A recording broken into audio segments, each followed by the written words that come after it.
Good morning. Looks like 9:30 is getting earlier and earlier for everyone. Hello to all the people watching at home. I think there should be a requirement that if you're watching the video, you can only watch it 9:30 to 11 on some day. That just or at least start watching then. Just so you can all feel our mornings. Today we're going to talk about balanced search trees. Now, we've hinted at this for a while. Our goal today is to get a search tree data structure so we can insert, delete, and search, all in log n time per operation. So we want a tree that's guaranteed to be log n in height. So that's a balanced search tree data structure.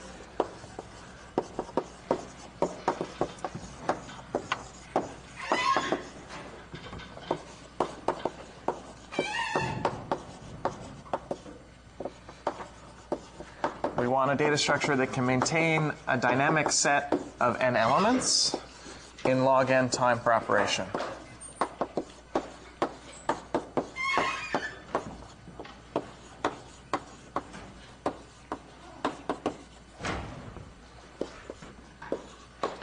So let's say using a tree of height order log n.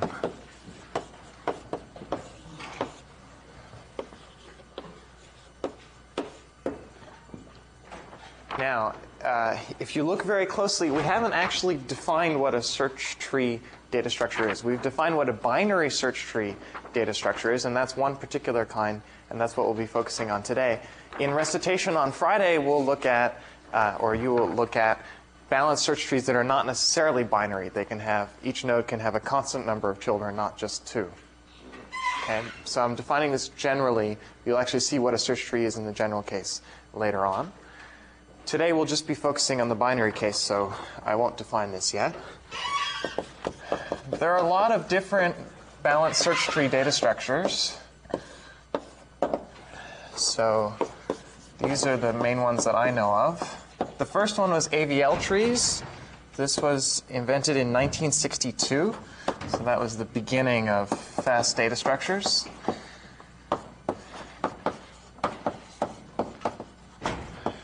The next three sort of come together,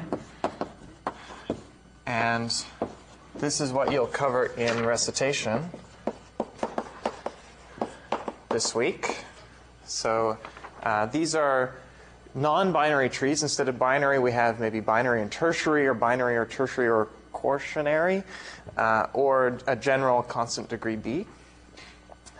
So that's another way you can get balance. 2-3 trees were sort of the second trees to be invented. They were invented in 1970 by Hopcroft. The trees we'll cover today are called red-black trees. These are binary search trees and of guaranteed logarithmic height. Then there's some others.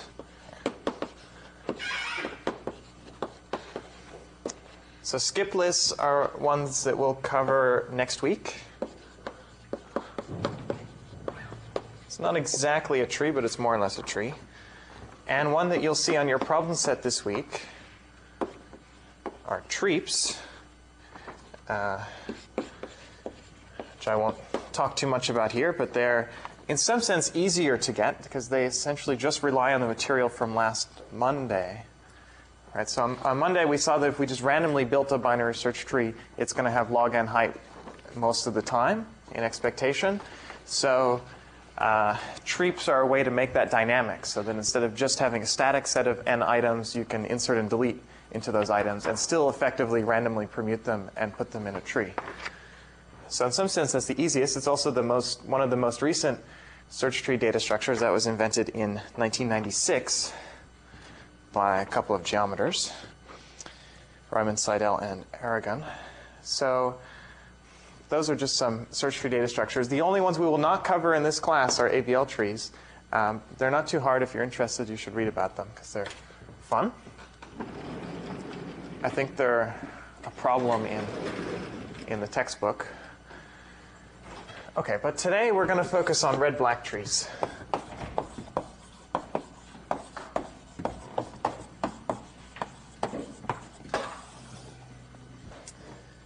which is a fairly simple idea. Red-black trees.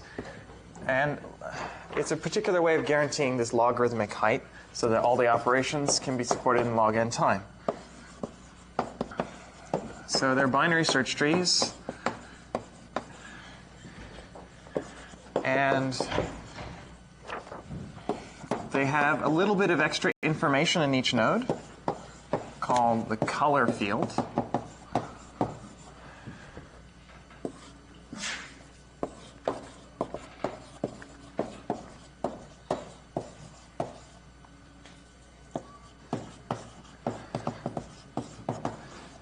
And there's several properties that a tree with color field has to satisfy in order to be called a red-black tree.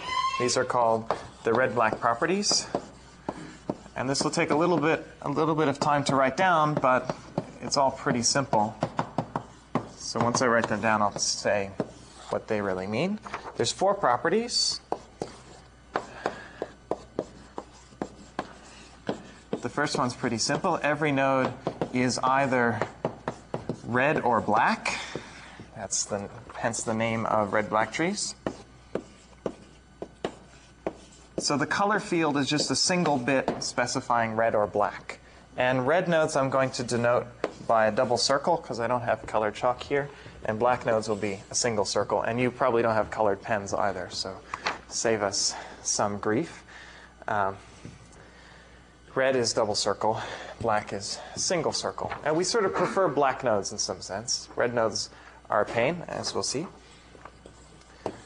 Okay, second property is that the root and the leaves are all black.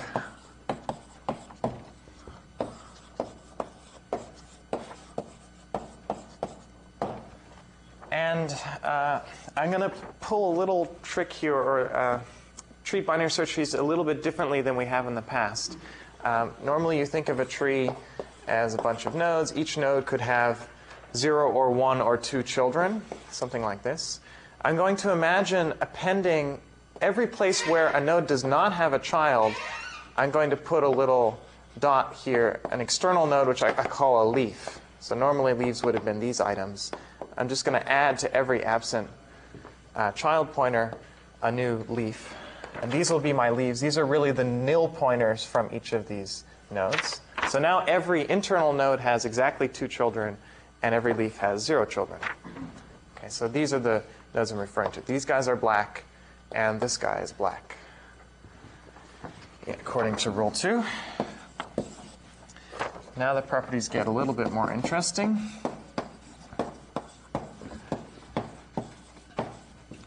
The parent of every red node is black.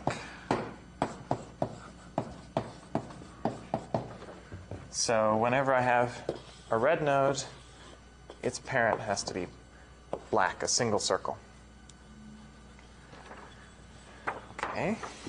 So in other words, if you look at a path in the tree, you can never have 2 red nodes consecutive. It has to be, you can at most alternate red, black, red, black. You can have several black nodes consecutive, but never 2 red nodes. Okay, and then one more rule. It says a little bit more about such paths.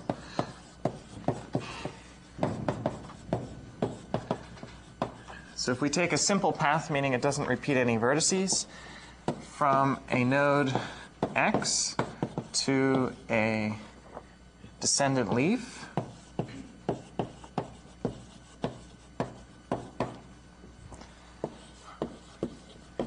of x,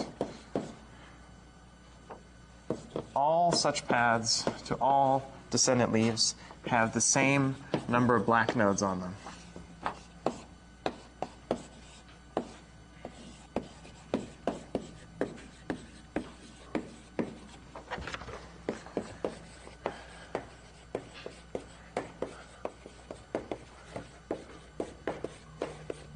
So let me draw a picture.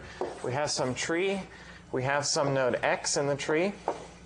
And I'm looking at all the paths from x down to some descendant leaf down here, the bottom of the tree. all of these paths should have the same number of black nodes. So here I'll draw that each one has 4 black nodes, the leaf, and 3 above it. We know that these, from property 3, these nodes don't have, at most half of the nodes are red, because whenever I have a red node, the parent must be black. But I want all of these paths to have exactly the same number of black nodes. One subtlety here is that the black height, I didn't really leave room, so I'll write it over here.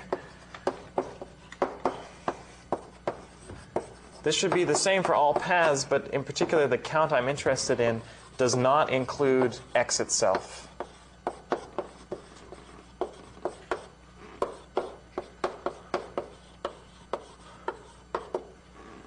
Okay, so if x is black, I'm only calling the black height. So the black height of x is this count 4. And even if x is black, the black height is 4. So these are just some minor details to get all of the algorithms a bit clean. So let's look at an example of a red-black tree. So yeah, I'll show you an example, then I'll say why we care about these properties.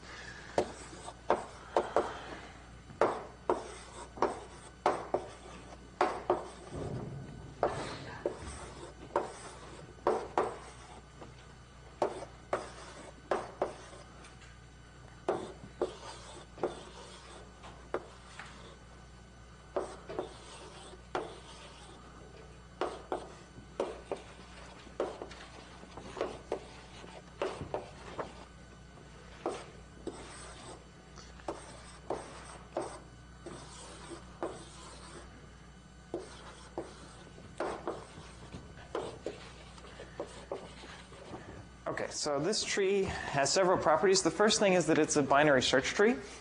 Okay, so you can check an in-order traversal should give these numbers in sorted order: 3, 7, 8, 10, 11, 18, 22, 26. So it's a valid binary search tree. We've appended these leaves with no keys in them. They're just hanging around. Those are the nil pointers. So each of these you can call nil. They're all just marked there, wherever there's an absent child. And then I've double circled some of the nodes to color them red. Okay, if I didn't, the black heights wouldn't match up. So I have to be a little bit careful. From every node, we'd like to measure the number of black nodes from that node down to any descendant leaf. So for example, the nil pointers, their black height is 0. Good, that's always the answer. So these guys all have black height 0. I'll just represent that here. Black height equals 0. Okay, what's the black height of 3? 0, not quite, because these nodes are black. So the black height is 1. Okay, you're right that we don't count 3 even though it's black. It's not included in the count, but the leaves count. And there's only 2 paths here, and they each have the same number of black nodes, as they should. Over here, let's say 8 also has black height 1, even though it's red. Okay, same with 11. Same with 26. Each of them only has 2 paths. Each path has 1 black node on it. 10, what's the black height? Still 1, good. Because we don't count 10. There's now 4 paths to leaves. Each of them contains exactly 1 black node plus the root, which we don't count. 22, same thing, hopefully. Okay, this is getting a little more interesting. There's 1 path here which has 1 black node. There's other paths here which are longer, but they still only have 1 black node. So if we just sort of ignore the red nodes, all these paths have the same length. Okay, 18 should be bigger, hopefully, black height of 2. Because each of these paths now has 1 black node here, 1 black node in the leaves, or 1 black node here and 1 black node in the leaves. And finally, the root should have black height of 2. Easier to see over here, I guess. Each of these paths has 2 black nodes. Same over here. Okay, so that's just, hopefully these properties make sense. We didn't check all of them. Every red node has a black parent.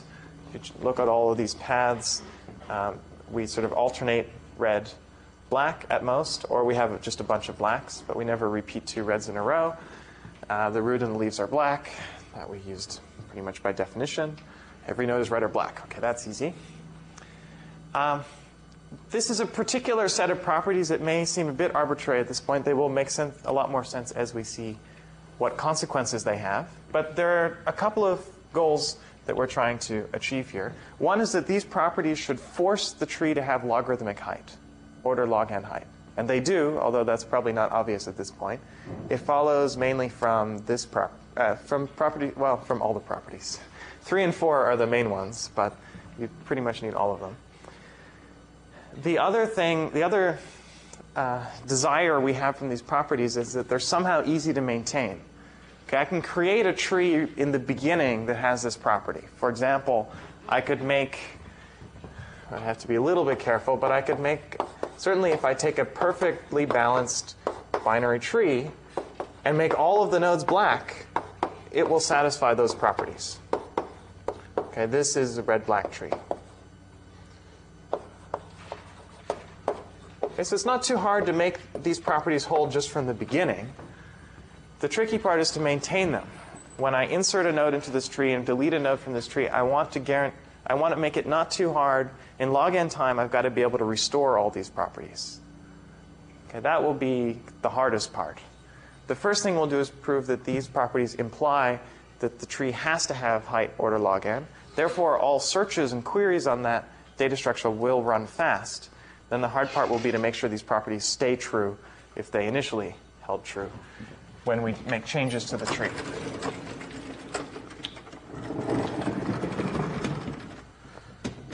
So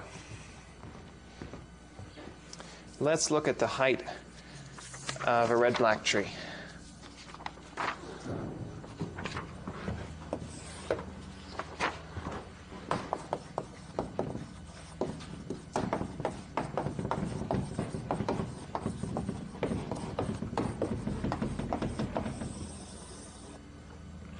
And from this, we'll start to see where these properties come from, why we chose these properties.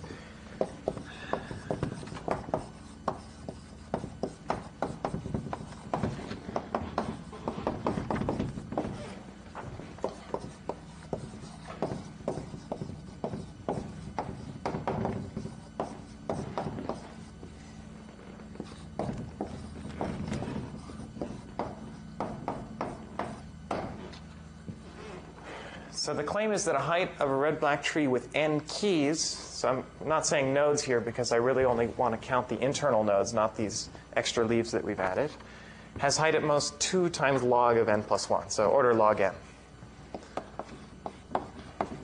But we have a pretty precise bound of a factor of 2. There's a proof of this in the textbook by induction, and you should read that. What I'm going to give is more of a proof sketch. You should read the proof by induction because all the practice you can get with proof by induction is good. The proof sketch, on the other hand, gives a lot more intuition of what's going on with red-black trees and connects up with recitation on Friday. So let me tell you that instead. I'm going to leave that board blank and go over here.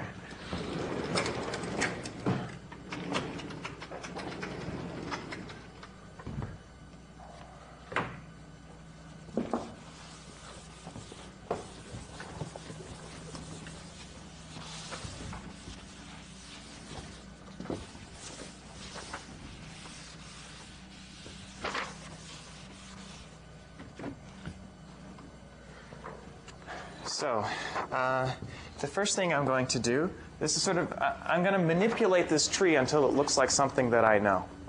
The first thing the main change I'm going to make is to merge each red node into its parent. And we know that the parent of a red node must be black.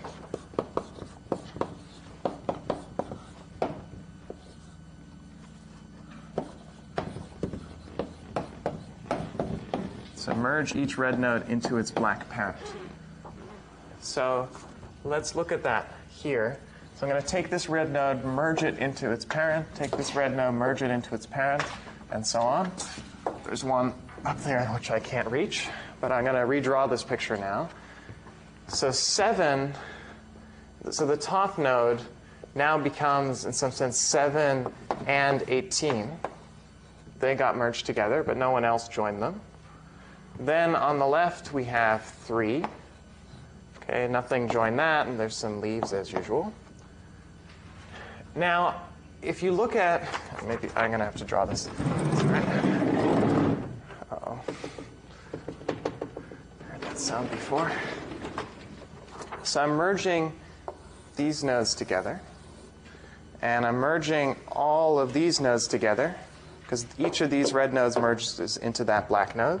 And I'm merging these two nodes together, so I'm putting this red node into that black node. So now you can see from the root, which is now 7/18, there are 3 children hanging off. Okay, so in that picture, I'd like to draw that fact, assuming I can get this board back down. Good. So between 7 and 18, I have this conglomerate node, 8, 10, 11. And there are 4 leaves hanging off of that node.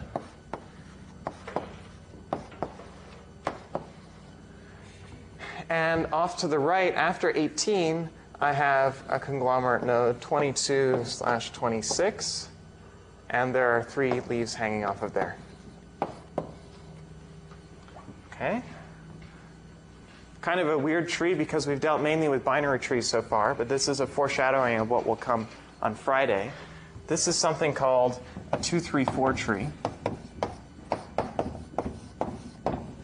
And any guesses why it's called a 2-3-4 tree? You can have 2, 3, or 4 kids. Every node can have 2, 3, or 4 kids, yeah. Except the leaves, they have 0. Okay, there's another nice property of 2-3-4 trees. Maybe hinted at. So there's really no control over whether you have 2 children or 3 children or 4 children. But there's another nice property. Yeah. The bottom, all of your children have the same depth. All of the leaves have the same depth, exactly. All of these guys have the same depth in the tree. Why is that? Because of property 4. Okay. On Friday, you'll see just how to maintain that property. But out of this transformation, we get that all of the leaves have the same depth because their depth now, or let's say their height in the tree, is their black height. The depth of these leaves will be the black height of the root. Okay, because we're erasing all the red nodes. And we said if we look at a path and we ignore all the red nodes, then the number of black nodes along that path is the same. Now we're basically just leaving all the black nodes. And so along all these paths, we'll have the same number of black nodes. And therefore, every leaf will have the same depth. Let me write down some of these properties. So every internal node has between 2 and 4 children.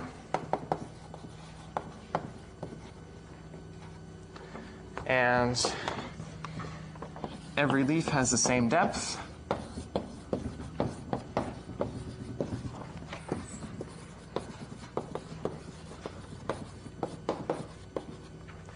Namely, the black height of the root.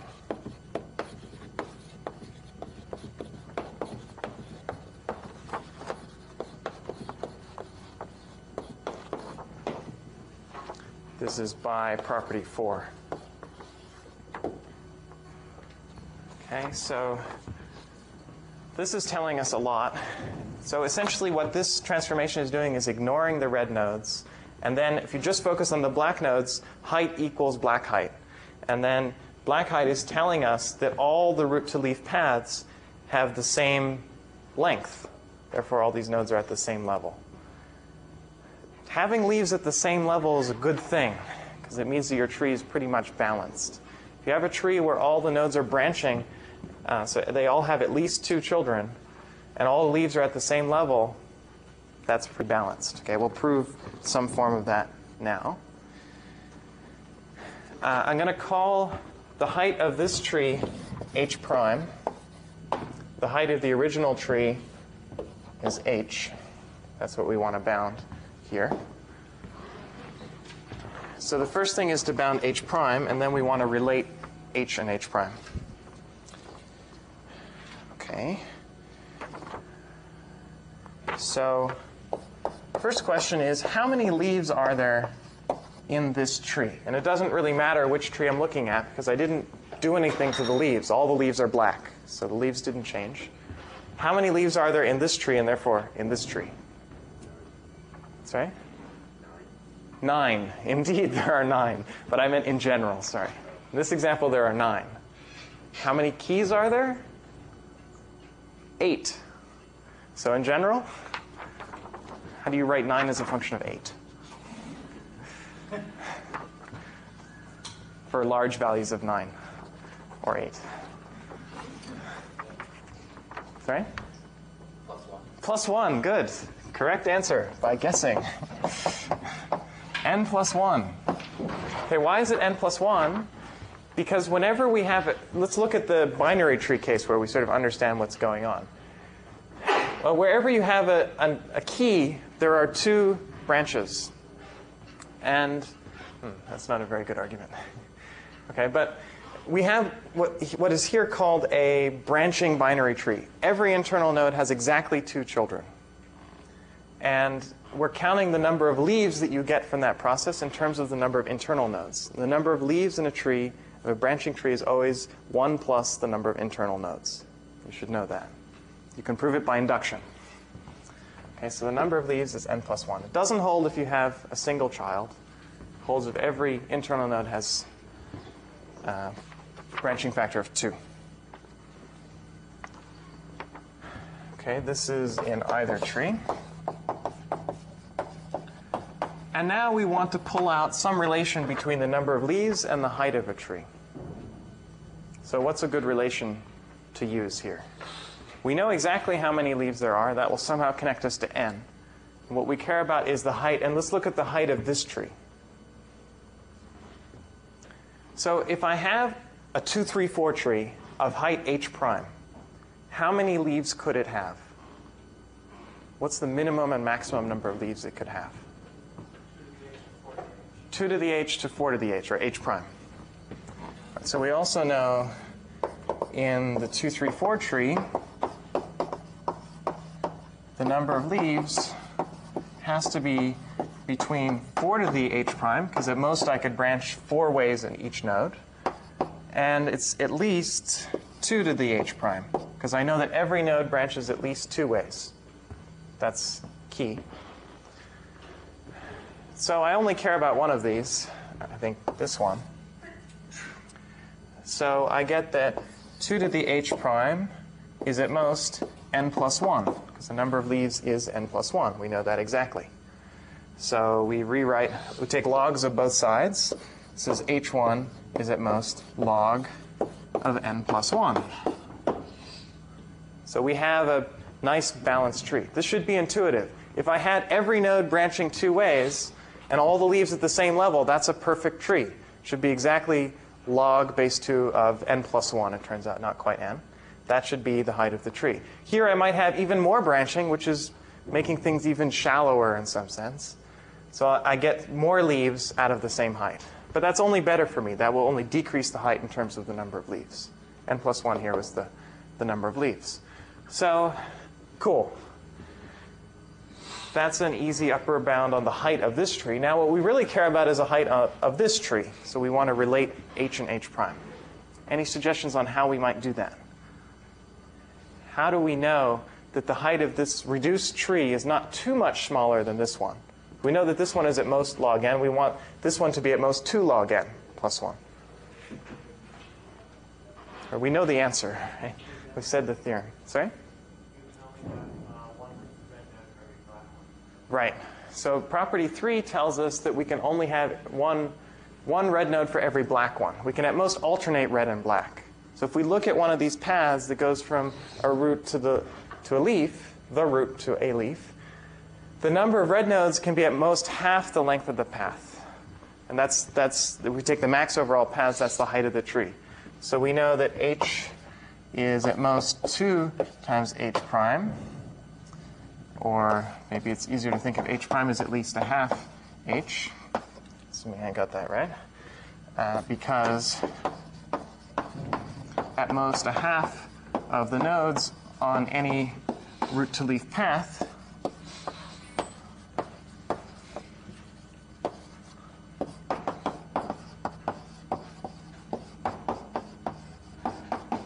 are red. So at least half of them have to be black, and all the black nodes are captured in this picture because we only threw away the red nodes. So we have this relation, and therefore h is at most 2 times log n plus 1. Okay, pretty easy. But to remember, this tree has to be balanced and that they're not too far away from each other. Okay, so in Friday's recitation, you'll see how to manipulate trees of this form. There's a cool way to do it. That's 2, 3, 4 trees. Today, we're going to see how to manipulate trees in this form as red-black trees. And you'll see today's lecture and you'll see Friday's recitation, and they won't really seem to relate at all. But they're the same, just a bit hidden. Okay.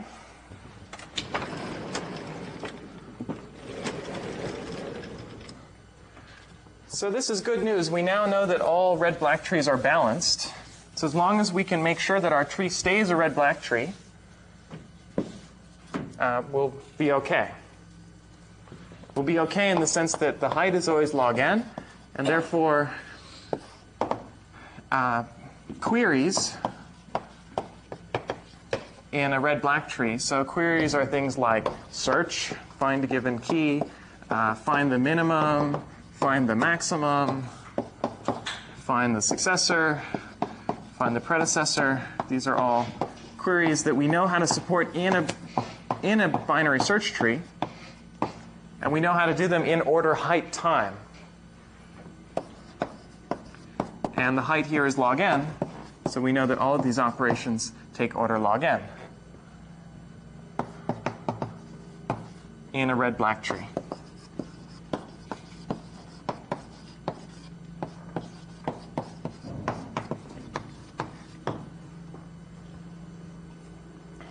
Okay.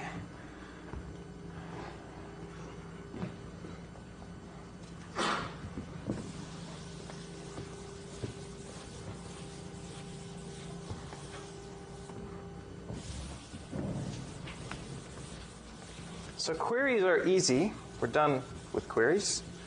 Just from balance. Not a surprise. We know that balance is good. The hard part for us will be to do updates.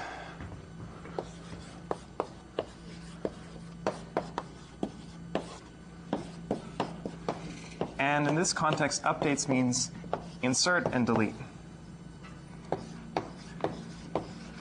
In general, in a data structure, we talk about queries which ask questions about the data in the structure, and updates which modify the data in the structure. And most of the time here, we're always thinking about dynamic sets. So you can change the dynamic set by adding or deleting an element. You can ask all sorts of questions. In priority queues, there were other updates like delete min. Here we have find min, but we could then delete it. Okay, but typically these are the operations we care about. And we'll talk about updates to include both of these and queries to include all of these, or whatever happens to be relevant. In problem sets especially, you'll see all sorts of different queries that you can support. Okay, so how do we support updates? Well, we have binary search tree insert, which we call tree insert. We have binary search tree delete, tree delete. They will preserve the binary search tree property, but we know they don't necessarily preserve balance. You can insert a bunch of nodes, just keep adding new minimum elements, and you'll get a really long path off the end. So presumably, they do not preserve the red-black properties, because we know red-black implies balanced. In particular, they won't satisfy property 1, which I've erased, which is every node is red or black. It'll add a node and not assign it a color. So we've got to assign it a color. And as soon as we do that, we'll probably violate some other property, and then we have to fix that property and so on. So it's a bit tricky, but you play around with it and It's not too hard. Okay, so updates must modify the tree.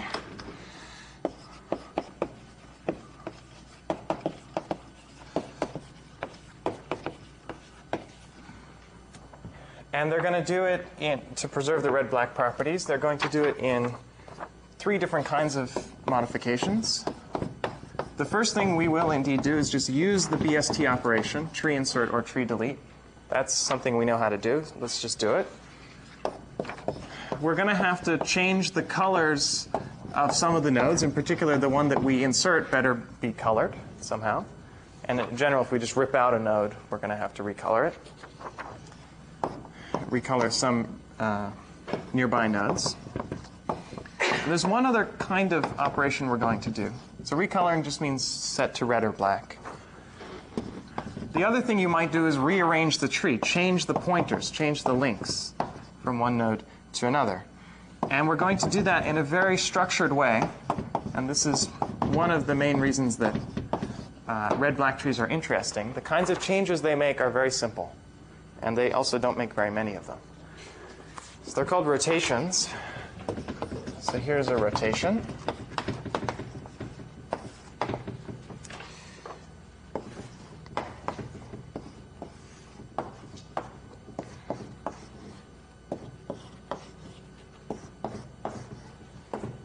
Okay, this is a way of drawing a generic part of a tree. We have 2 nodes A and B. There's some subtrees hanging off, which we draw as triangles. We don't know how big they are. We know they better all have the same black height if it's a red-black tree. But in general, it just looks like this. There's some parent and there's some rest of the tree out here, which we don't draw. I'll give these subtrees names, Greek names, alpha, beta, gamma. And I'll define the operation right rotate of B. So in general, if I have a node B, I look at it and I want to do a right rotation. I look at its left child and draw this picture, all the subtrees of those 2 nodes. And I create this tree.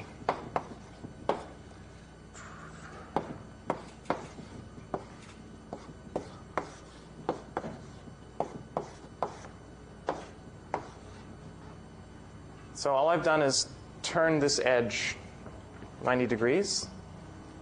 What was the parent of B is now the parent of A. A is now the new parent of B.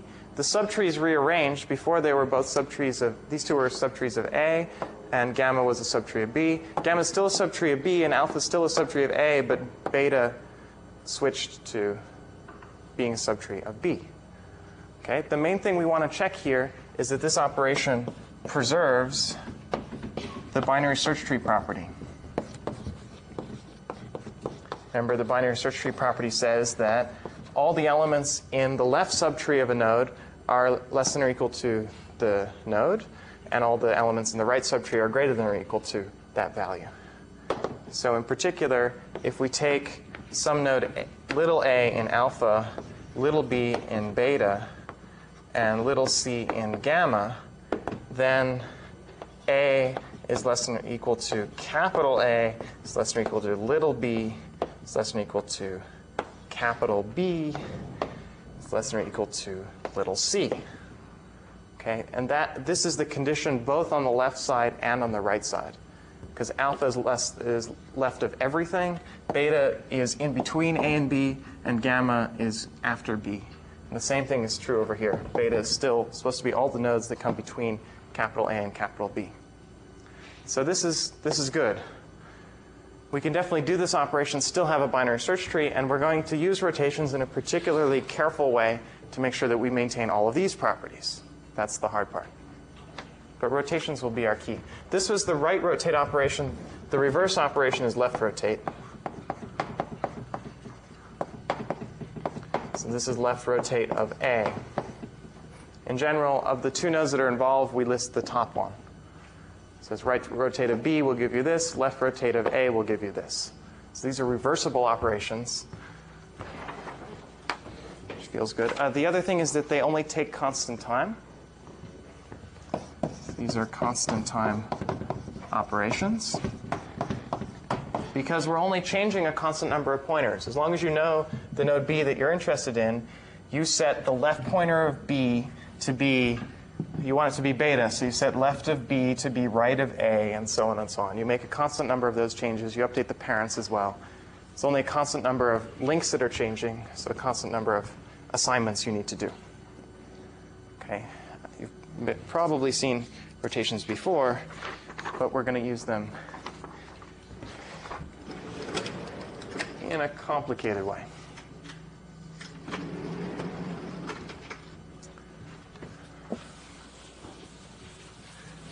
So let's look at how to do insertion. We'll see it 3 times in some sense.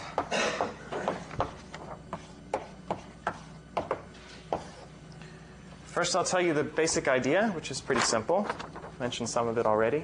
Then we'll do it on an example, feel it in our bones, and then we'll give the pseudocode so that you could go home and implement it if you wanted. Okay, this is, I should say, red-black insert, which in the book is called RB insert. Not for root beer, but for red-black. Okay, so the first thing we're going to do, as I said, is binary search tree, insert that node. So X now becomes a new leaf. We search for X wherever it's supposed to go. We create a new, shouldn't call it a leaf now. It's now a node hanging off. It's an internal node hanging off one of the original nodes. Maybe we added it right here. It now gets 2 new leaves hanging off of it. Has no internal children. And we get to pick a color for it. And we will pick the color red. Okay, why red? We definitely have to pick one of 2 colors. We could flip a coin. That might work, but it's going to make our job even messier. So we're adding a new node. Okay, it's not a root or a leaf, presumably, so we don't really need it to be black by property 2. Property 3, every red node has a black parent. That might be a problem. So problem is if its parent is red, then we violate property 2.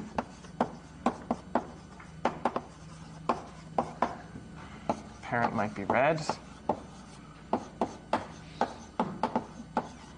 Property 3, sorry. Okay, the good news is that property 4 is still true, because property 4 is just counting numbers of black nodes down various paths. That's really the hard property to maintain. If we just add a new red node, none of the black heights change. None of the number of black nodes along a path changes. So this still has to hold. The only thing we can violate is property 3. That's reasonable. We know we've got to violate something at the beginning. We can't just do a binary search tree insert. Okay. So let's give it a try on this tree.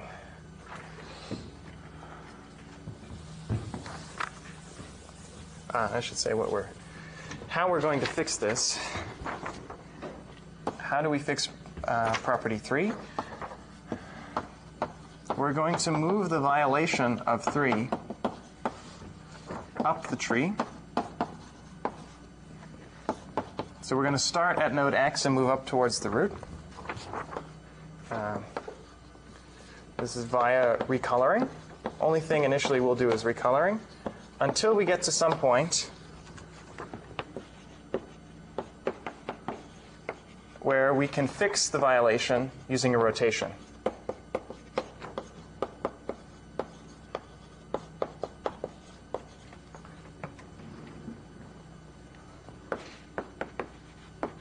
And probably also recoloring.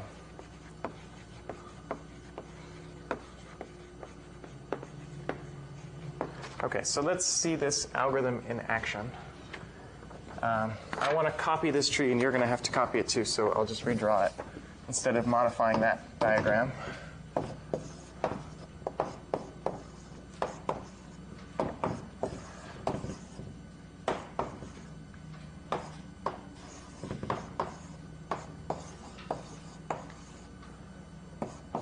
So we have this nice red-black tree, and we'll try inserting a new value of 15.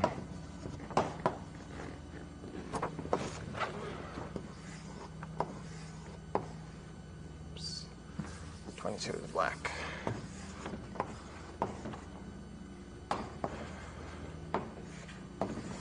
'22 is the new black. Okay, that should be the same tree. So now I'm choosing the number 15 to insert because that will show a fairly interesting insertion. Sometimes insertion doesn't take very much work. We just do a rotation and we're done. Here I'd like to look at an interesting case. So we insert 15. 15 is bigger than 7. It's less than 18. It's bigger than 10. It's bigger than 11. So 15 goes here. So we add a new red node of 15. And it has 2 black leaves hanging off of it. Replaced 1 black leaf. Now we have 2. Okay. Now, we violate property 3 because we added a new red child of a red node. So now we have 2 consecutive red nodes in a root-to-leaf path. We'd like to make this black, but that would screw up the black heights because now this node would have 1 black node over here and 2 black nodes down this path. So that's not good. What can we do? Well, let's try to recolor.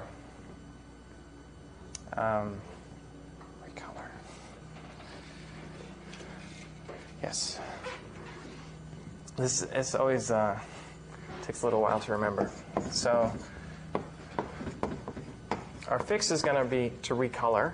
And the first thing that struck me, which doesn't work, is we try to recolor around here. It doesn't look so good because we've got red stuff down here, but we've got a black node over here, so we can't make this one red and this one black. It wouldn't quite work. If we look up a little higher at the grandparent of 15, up here, we have a black node here and 2 red children. That's actually pretty good news because we could instead make that 2 black children and a red parent. Okay, locally that's going to be fine. It's not going to change any black heights because any path that went through these nodes before will still go through the same number of black nodes. Instead of going through a black node always here, it will go through a black node either here or here because paths always go down to the leaves. So that's what we're going to do. Recolor these guys. And we'll get 10, which is red. We'll get 8, which is black. 11, which is black. And these things don't change. Everything else doesn't change. We're going to leave 15 red. It's no longer in violation. 15 is great because now its parent is black. We now have a new violation up here with 18 because 18 is also red. That's the only violation we have. In general, we'll have at most 1 violation at any time until we fix it. Then we'll have 0 violations.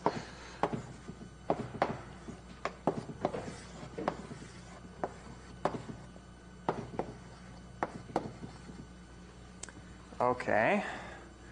So now we have a violation between 10 and 18. Somehow always counterintuitive to me. I have to look at the cheat sheet again. All right. Really? Oh, no. Okay, good. I was going to say, we can't recolor anymore. Good. Not that bad. So what we'd like to do is, again, look at the grandparent of 10, which is now 7, the root of the tree. It is black, but one of its children is black, the other is red. So we can't play the same game of taking the blackness of 7 and moving it down to the 2 children. Never mind that the root's supposed to stay black. We'll ignore that property for now. We can't make these 2 black and make this one red because then we get an imbalance. This one was already black. So now paths going down here will have 1 fewer black node than paths going down here. So we can't just recolor 7 and its children. So instead, we've got to do a rotation. We better be near the end. So what I will do is rotate this edge. I'm going to rotate 8 to the right. So that's the next operation. Rotate right of 18.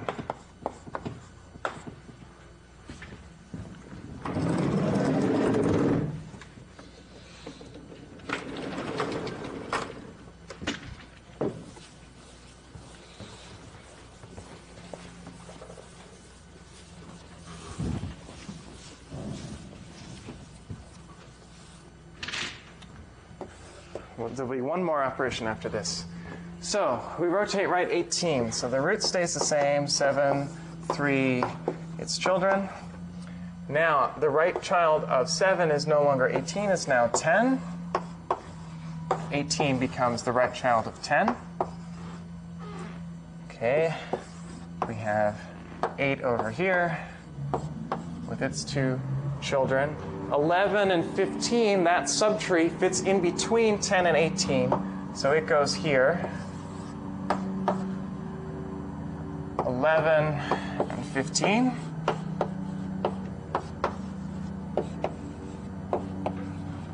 And then there's the right subtree, everything to the right of 18, that goes over here.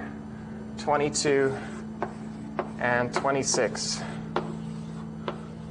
And hopefully I'm not changing any colors during that operation. If I did, let me know. Okay, looks good. So I still have this violation, still in trouble between 10 and 18, but I've made this straighter. Okay, that's what we want to do, it turns out, is make the connection between 18, the violator, and its grandparent a straight connection, 2 rights or 2 lefts. Here we had a zigzag right-left. I'd like to make it straight.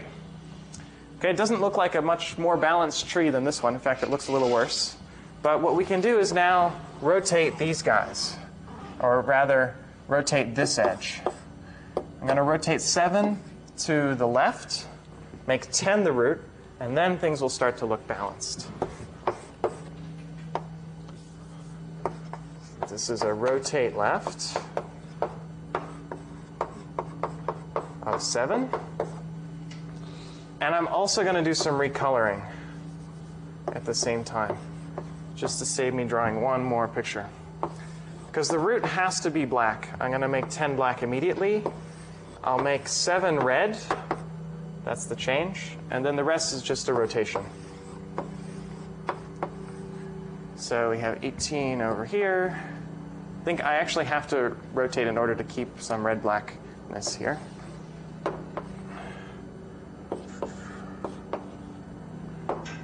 Eight comes between 7 and 10, so it goes here.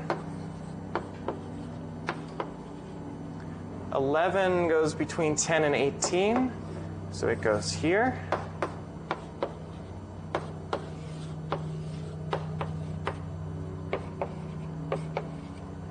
22 and 26 come after 18.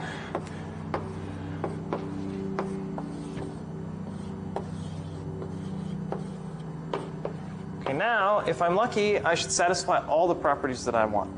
Every node is red or black. Every red node has a black child. This is the last place we changed. Red nodes have black children. And all the black heights should be well defined. For every node, the number of black nodes along any node-to-leaf path is the same. And you check that was true before, and I did a little bit of trickery with the recoloring here, but it's still true. Okay, and you can check that just locally around this rotation. Okay, we'll do that in a little bit. For now, it's just an example. It's probably not terribly clear where these recolorings and rotations come from necessarily, but it worked. It at least convinces you that it's possible. And now we'll give a general algorithm for doing it. Any questions before we go on? So it's not exactly, just writing down the algorithm is not terribly intuitive. Red-black trees are the sort of thing where you play around a bit. You say, OK, I'm going to just think about recolorings and rotations. Let's restrict myself to those operations. What could I do? Well, I'll try to recolor. If that works, great. Pushes the problem up higher. And there's only log n levels, order log n levels, so that's going to take order log n time. At some point, I'll get stuck. I can't recolor anymore. Then it turns out a couple of rotations will do it. Always 2 rotations will suffice. And you just play with it, and that turns out to work. And here's how.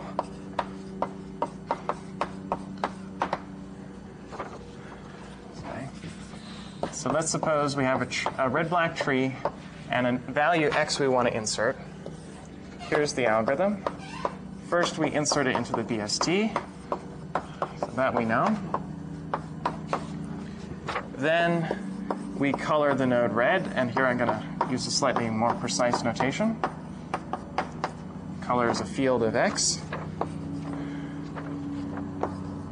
And now we're going to walk our way up the tree with a while loop until we get to the root, or until we reach a black node.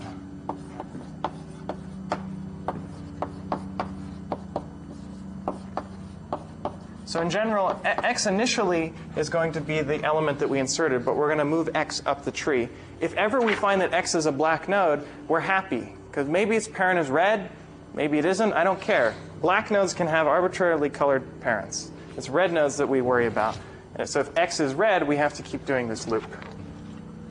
Of course, just wrote the wrong one. While the color is red, we're going to keep doing this. So there are 3 cases, well, or 6, depending on how you count. That's what makes this a little bit tricky to memorize.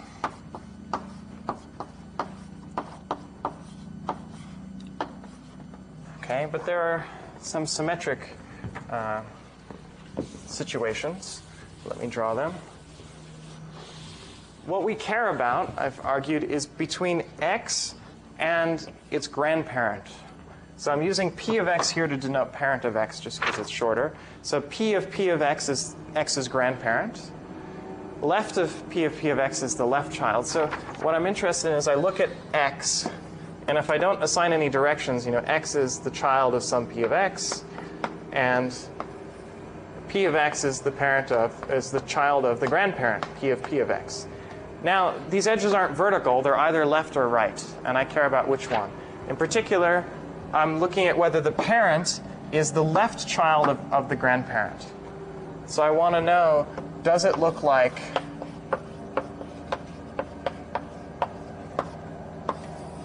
this? Okay, and I don't know whether x is to the left or to the right of the parent. But is parent of x the left child of p of x, or is it the right child?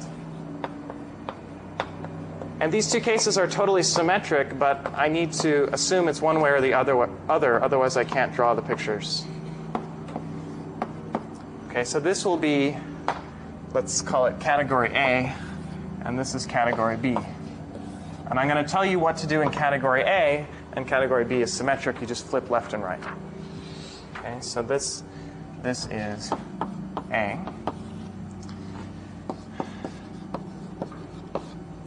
So within category A, there are 3 cases. And within category B, there's the same 3 cases, just reversed. So what we're going to do is look at the other child of the grandparent.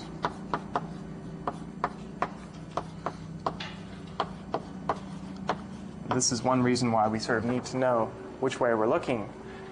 If the parent of x is the left child of the grandparent, we're going to look at the other child of the grandparent, which would be the right child of the grandparent. Call that node y. This is also known as the uncle or the aunt of x, depending on whether y is male or female. Okay, so this is uncle or aunt. Unfortunately, in English, there is no gender-free version of this as far as I know. Parent, child, but no uncle, aunt. I'm sure we could come up with one.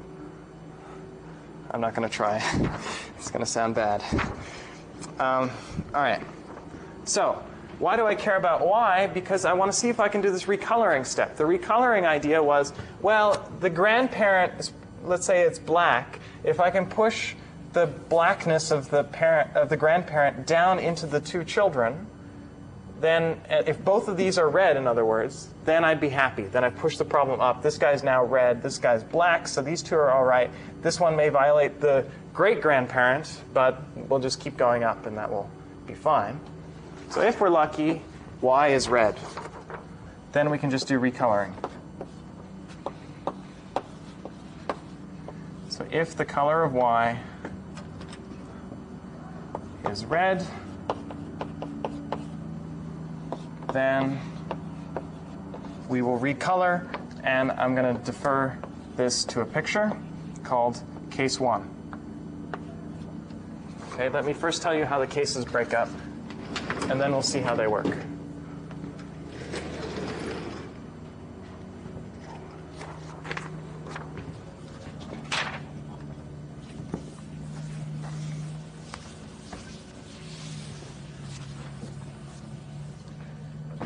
So if we're not in case 1, so this else should be aligned with that, then we're either in case 2 or 3. So here's the dichotomy.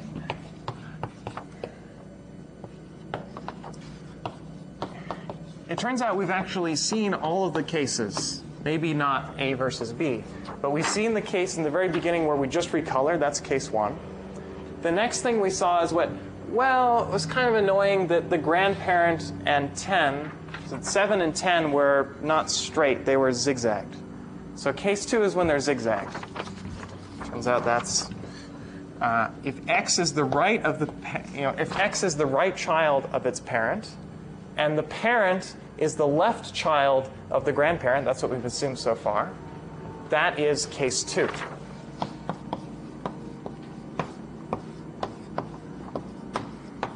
Okay. The other case is that X is the left child of its parent. So then we have a left chain, X, parent of X, grandparent of X. That is case 3. Okay. I did not write else here, because what case 2 does is it reduces to case 3. So in case 2, we're going to do the stuff that's here, and then we're going to do the stuff here. If we're in case 3, we just do the stuff here. Or in case 1, we just do the stuff here. And then that finishes the 3 cases on the A side. Then up back to this if, we say else, this is case B,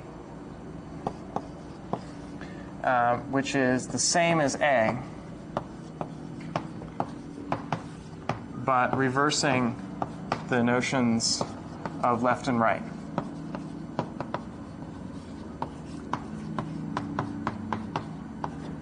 Okay, in the natural way, every time we write left of something, we instead write right of something, and vice versa. So this is really just flipping everything over. We'll just focus on category A, and let's see what we do in each of the 3 cases. We've seen it in an example, but let's do it generically. Let's do it here.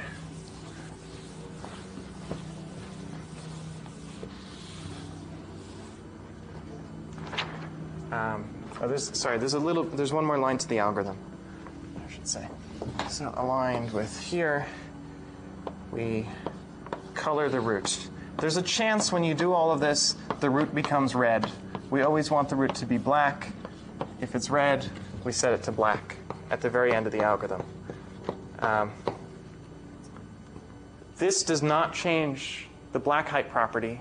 Everything will still be fine because every path either goes to the root or it doesn't. Every X to leaf path. So changing the root from red to black is no problem. It will increase the black heights of everyone, but they'll all stay. All the paths will still have the same value, just it'll be one larger. So let's look at the 3 cases.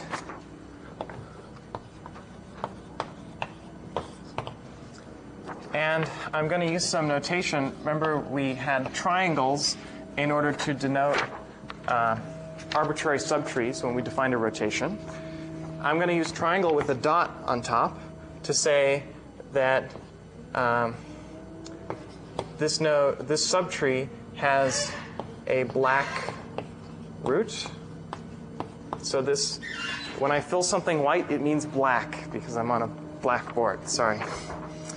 Okay, and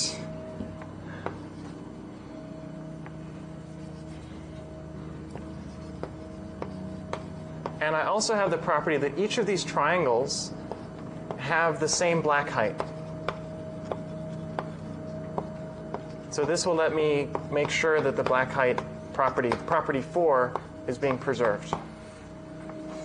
So let me just show you case 1. We always want to make sure property 4 is preserved because it's really hard to get that back. It's essentially the balance of the tree. So let's suppose we have some nodes C, left child A, right child B, and some subtrees hanging off those guys. And all of those subtrees have the same black height. So in other words, these things are all at the same level.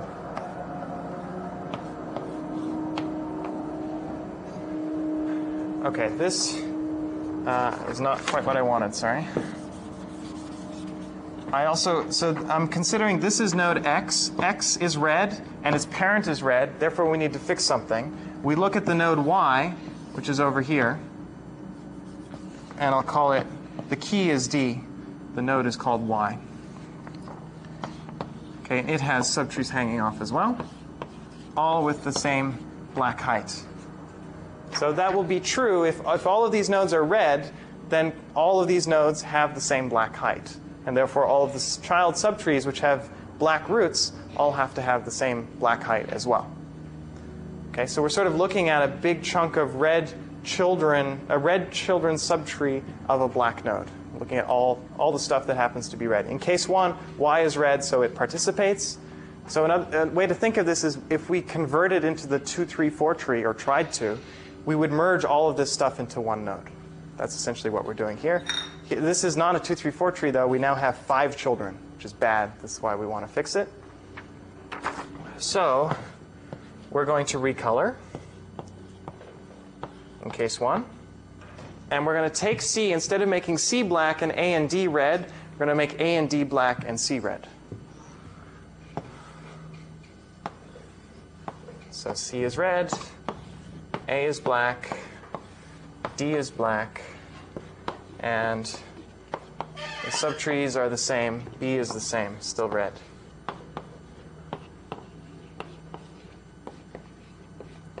Okay, now we need to check that we preserve property 4, that all of the paths have the same number of black nodes. That follows because we know we didn't touch these subtrees. They all have the same black height.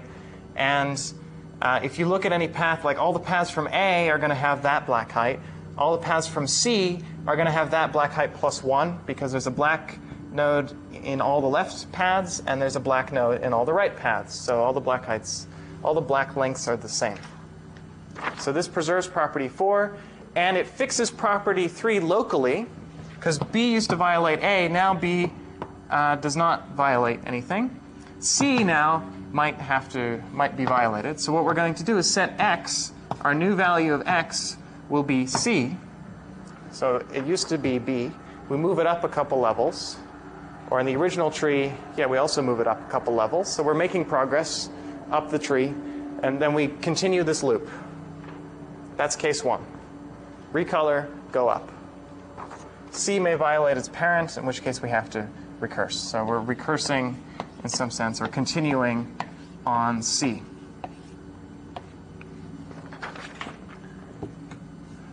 So now let's look at case 2.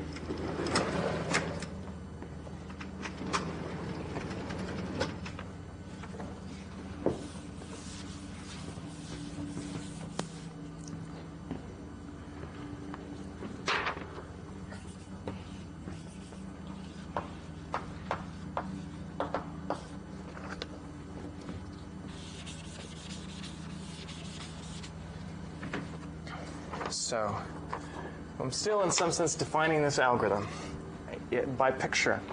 This is some nice graphical programming language.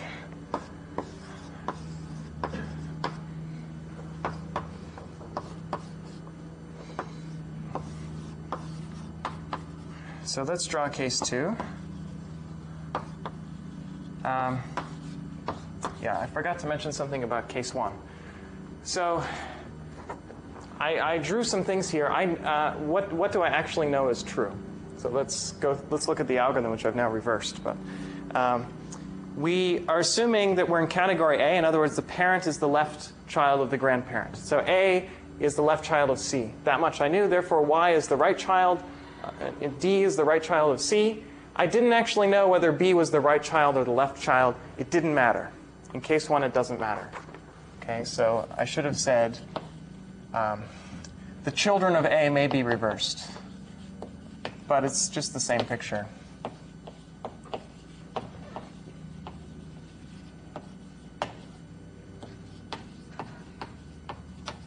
Okay, I thought of this because in case 2 we care. So case 1 we didn't really care. In case 2 we say, well, case 2 is up there. Is X the right child of the parent or the left child? If it's the right child, we're in case 2. So now I can really know that X here, which is B, is the right child of A. Before, I didn't know it and I didn't care. Now, I'm assuming that it's this way. Okay, y is still over here. And now we know that y is black. So y over here is a black node. So now if I did the contraction trick, all of these nodes, A, B, and C, would conglomerate into one. I only have 4 children. That actually looks pretty good. Y would not be involved because it's black. OK. So in this case, we're going to do a left rotation on A.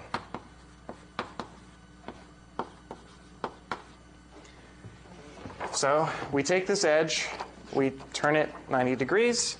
What we get is A on the left, B on the right still. Should preserve the in-order traversal. C up top still. We have the Y subtree hanging off as before. We have one of the other 3 subtrees hanging off B, and the other 2 now hang off A. So this was just a generic rotation picture applied to this edge. Okay, what that does is before we had a zigzag between X and its grandparent. Now we have a zig-zig. We have a straight path between X. So X is still down here. I'm not changing X in this case, because after I do case 2, I immediately do case 3. So this is what case 3 will look like, and now I continue on to case 3.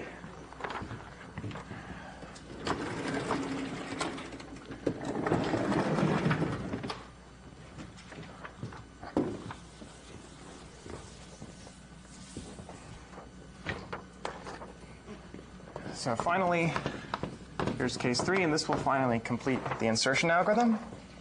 We have a black node C. We have a red left child from C.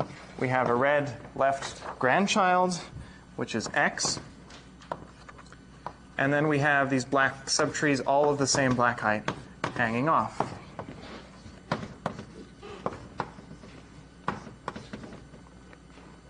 Okay, which is exactly what we had at the end of case 2. So that definitely connects over. And remember, this is the only case left in category A. Category A, we assumed that B was the parent of X was the left child of the grandparent, here C. So we know that. We already did the case when Y over here is red. That was case 1. So we're assuming Y is black. Now we look at whether X was the left child or the right child. If it was the right child, we made it into the left child. X actually did change here. Before X was B, now X is A. Okay, and then case 3 finally is when X is the left child of the parent who is the left child of the grandparent. This is the last case we have to worry about. And what we do is another rotation, just like the last rotation we did in the example. That was case 3. So we're going to do a right rotate, in this case, of C. And we're going to recolor. Okay. So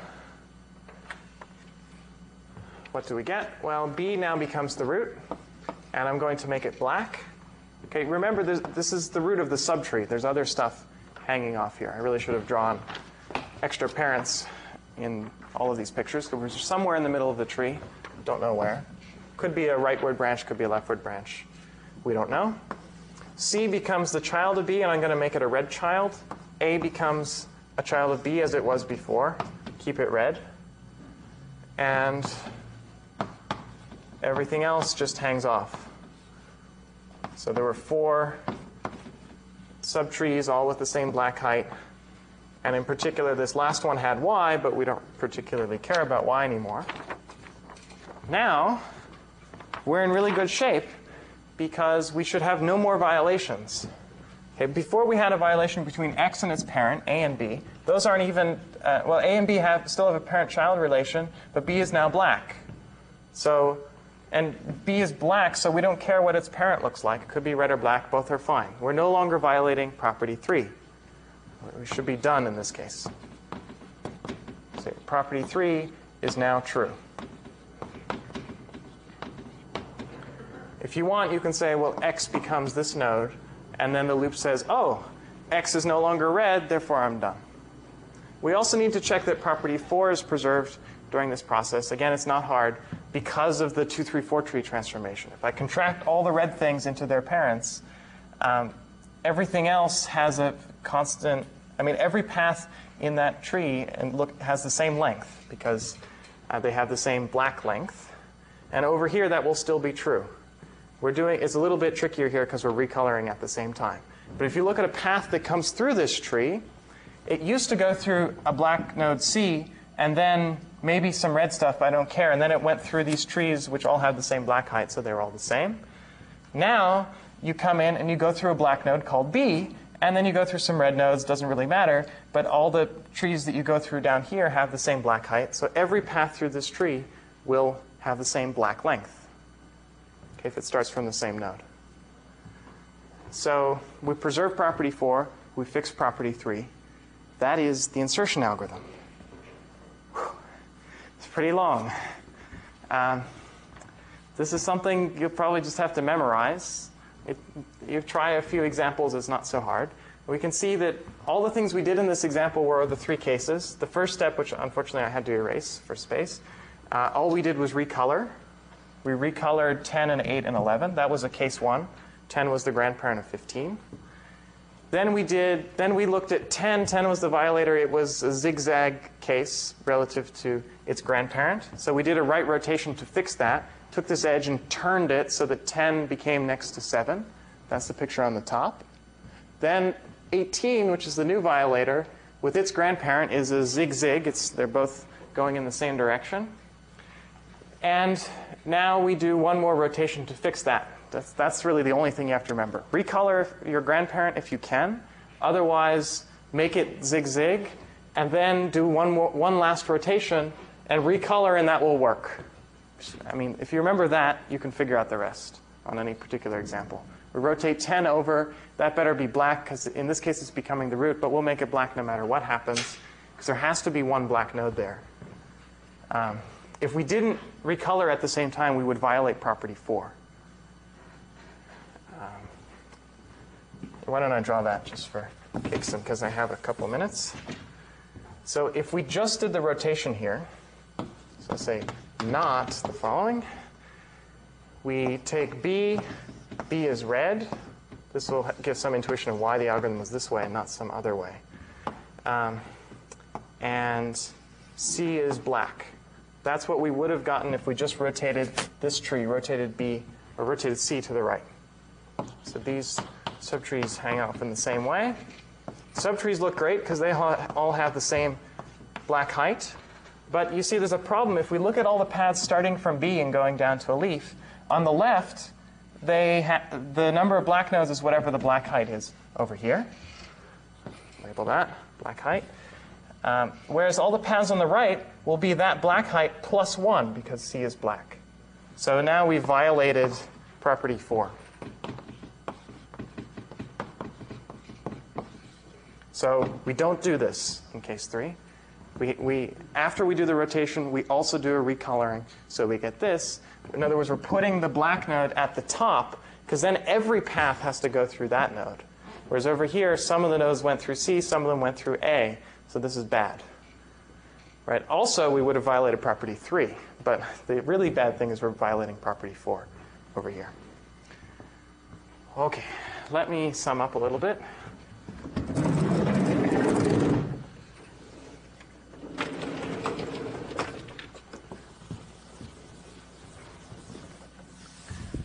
So we've seen if we insert into a red-black tree, we can keep it a red-black tree. So RB insert adds X to the set, to the dynamic set that we're trying to maintain, and preserves red-blackedness.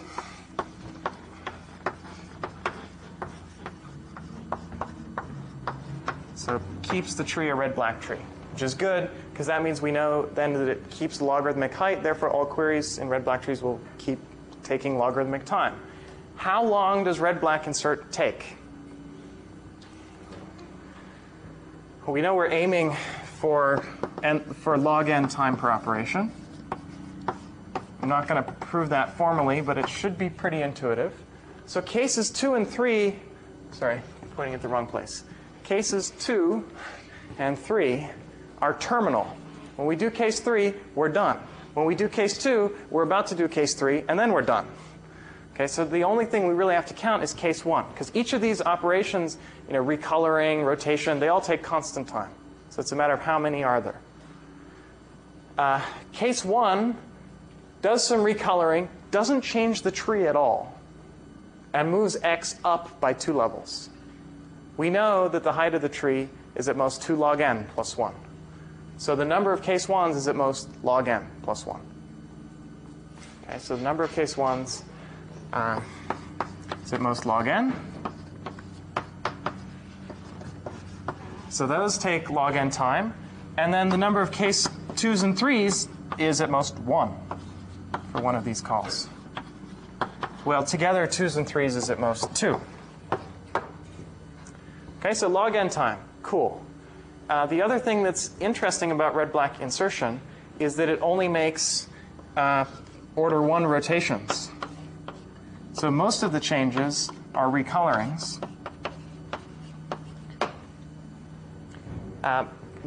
Case 1 just does recoloring, no rotations. Case 2 maybe does 1 rotation. Case 3 does 1 rotation if you happen to be in those cases. So number of rotations is at most 2. It's either 1 or 2 in an insertion. It's kind of nice because rotating a tree is a bit more annoying than recoloring a tree. Why? Because if you have, say, a data structure, you have a search tree. Presumably people are using this search tree for something. They're like making queries. For example, this search tree represents, I don't know, all the documents matching the word computer in Google. Okay, you've got a Google T-shirt up here. So let's use a Google reference. You have this search tree, stores all the things containing the word Google. You'd like to search maybe for the ones that were modified after a certain date or whatever it is you want to do. So you're doing some queries on this tree. And people are pummeling Google like crazy with queries. They get a zillion a second. Don't quote me on that. The number may not be accurate. It's a zillion. But people are making searches all the time. If you recolor the tree, people can still make searches. There's just a little bit you're flipping. I don't care in a search whether a node is red or black, because I know it will have logarithmic height. So you can come along and make your occasional updates as your crawler surfs the webs and finds changes. And recoloring is great. Rotation is a bit expensive because you have to lock those nodes, make sure no one touches them for the duration that you rotate them, and then unlock them. So it's nice that the number of rotations is small, really small, just 2, whereas the time has to be log n because we're inserting into a sorted list, essentially. So there's an n log n lower bound if we do n insertions. Okay, deletion, I'm not going to cover here. You should read it in the book. It's a little bit more complicated, but the same ideas. It gets the same bounds, log n time, order 1 rotations. So check it out. That's red-black trees. Now you can maintain data in log n time per operation. Cool. We'll now see 3 ways to do it.